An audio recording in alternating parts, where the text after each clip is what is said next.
Hello everyone. So today let's discuss about the array list, right? So we are discussing the data structures in Java. So second one, let's discuss about the array list.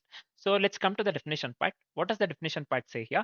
Array list is a resizable array, right? So this is nothing but the dynamic arrays, right? So array list is a resizable array implementation, right? Array list is a resizable array implementation of the list interface in Java, found in java.util package. Array list stores elements in a dynamic array that automatically grows or shrinks. Just remember this. Array list stores elements in a dynamic array that automatically grows or shrinks, right? It allows duplicate values. Again, we have to keep this in mind. This is very important. It allows duplicate values, maintains the insertion order as well, and provides fast random access using the index positions.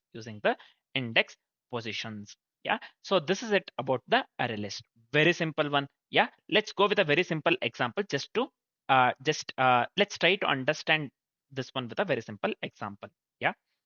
So first thing, I'll just go with here. I'll just go with import java dot util.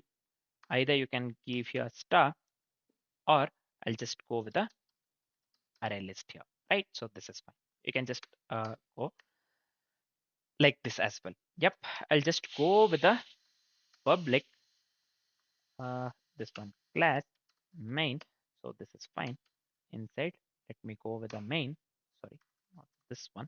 1 second. This one. Let me remove this. So within the main, what shall I do? First, let's create an array list to store the integer values. Yeah, I'll just go with the array list here. Simple. Just try to understand what I'm trying to say here. Just listen to this carefully. Yeah. So this is the syntax basically, right? So we are creating the array list to store the integer values. So here I have to mention the integer. Simple. Yeah. I'll just go with the list here, nothing but the variable name. So I'll just go with new. Again, we have to mention array list. Yep. So this is it for the syntax part. So I hope this is clear. What we have done here, we have successfully created an array list just to store the integer values. Very simple. Next, let's add the first element to the list. Yeah, let's add some elements to the list. First, let's add the first element to the list. I'll just go with list dot add, because list is the variable name we have considered here. List dot add. Add is the property to add the element. Yeah. So I'll just go with a 10 here. Simple. Next, let's do the same thing. Let's add some more elements. Yep. I'll just copy the same thing. Let me paste it over here. Let me paste it over here. I'll just change the values. It can consider, we can consider the duplicate values as well. I'll just consider different values instead. Yep. So this looks good actually. Yep. So this is fine. We have considered 3 values here, right? So we have successfully added 3 elements to the list. First element is 10, second element is 20, third element is 30. Very simple one. Yeah. Let's move on with the further things. Let's print the entire array list, right? Let's print the entire array list. For that, I'll be making use of system out println.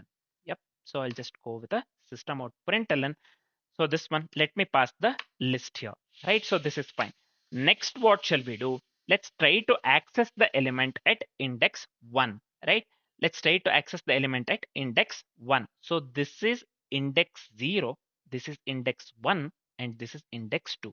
Again, I'm telling, so array indexing starts from the 0, not 1, right? If you're starting from the complete basics, you have to know this. You have to know this one at any cost, right? Array indexing starts from the 0, not 1.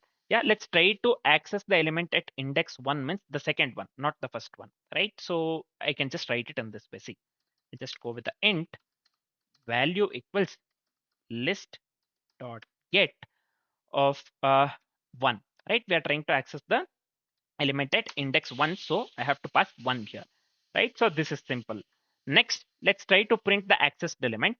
So I'll just go with here system out println. So I have considered the value here, this one, variable value. So this is fine as well.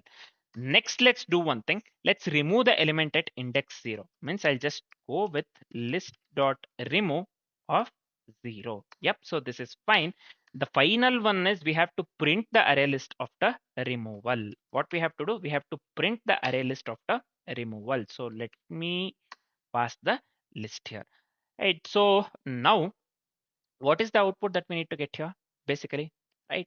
So the output that we need to get here, see here, we have passed 10, 20 as well as the 30, right? Right. So let me run the code first and then let me explain this one. Yeah. So let me run this one. What we have here? Oh, I have misspelled integer actually. This one has to be integer. Okay. Let me run this one again. Yeah. See here, the output that we are getting here. So first we are printing all the this one, all the elements that is present in the array list, system out println of list. So we have to get 10, 20, and 30 within the array. See, we are getting the correct output. Then what we are doing, we are trying to access the element that is present at the first index. Yeah. See here, that is what we are doing, right? So the first element indexing starts from the zero. At the index zero, 10 the value 10 is present. At the index 1 the value 20 is present, and at the this one index 2 value 30 is present. So at index 1 we are trying to retrieve the value at the index 1, nothing but 20, right? So we have to get the value 20. See here, we have got the value 20, which is absolutely correct. Next what we are doing, so we are removing the element that is present at the zeroth index. Zeroth index, what element is present here at the zeroth index? 10 is present. Yeah, 10 is present at the zeroth index. Yeah, if we remove this one, the what are the elements that are left in the array list? Basically 20 as well as the 30. That one we are printing here. See, after removing list dot remove of 0, system out println of list. So we have to get the output 20 and 30. See here, we are getting the output 20 and 30. So we are getting the desired output here, right? So we are getting the desired output, which is absolutely correct, right? So this is it about the array list. Very simple. So these are the dynamic arrays basically. Again, you can just go through the definition part here. Array list is resizable array implementation of the list interface in Java, found in java.util package, right? So, yep. So this is fine. Next, what are the real world applications of the array list? See, so if we have built the e-commerce applications, so we can just go with a shopping cart items in e-commerce applications. We can make use of the array list there. Yep. Student lists in school management system, can just make use of the array list. Dynamic data storage where size changes frequently. There also we can make use of the array list. Search results returned from the database. We can just make use of the array list there. Temporary in-memory collections for just processing the data. There also we can just make use of the array list. These are some of the real-world applications of the array list. There are n number of applications. I just wanted to mention some of them. So exploring more is left to you guys. Yep. So this is fine, I believe. Next, what will be the time complexity and the space complexity? See, here there are many operations, right? So this is one of the array list operations. So add operation. So this will be big of 1. For the add operation, the time complexity will be big of 1 because this one constant time will be amortized, right? So for that purpose, this one, the time complexity would be big of 1. So we can just make use of the get property as well, get of index actually.